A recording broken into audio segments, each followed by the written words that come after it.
کلی پڈو کریز کے ملک عبدالخالق خان اچکزئی کی جانب سے اپنے بھائی عبدالمالک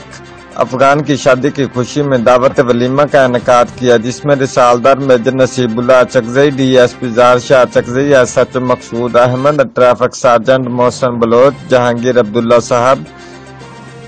ملک برات خان، حاجی سیف اللہ کا، حاجی گل جان، عوامی نیشنل پارٹی تحصیل صدر منور Khan, labour secretary Wali Jan, master Jafar Khan, master Gul باری،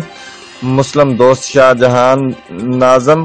حاجی کمال الدین اردوزئی، نیب رسالدار محمد حنیفہ، رسالدار Jahangir Khan, Abdulwali, P S F رہنما عبدالنافع حکیار،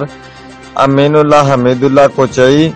ثناء اللہ محمد نسیم، ذبیح اللہ عرف زاد اور دیگر نے شرکت کی۔ شرکت کرنے پر ملک عبدالخالق خان اچکزئی تمام قبائلی عمائدین اور سرکاری افسران کا شکریہ ادا کیا۔ رپورٹ حبیب اللہ اچکزئی، قلعہ عبداللہ چمن۔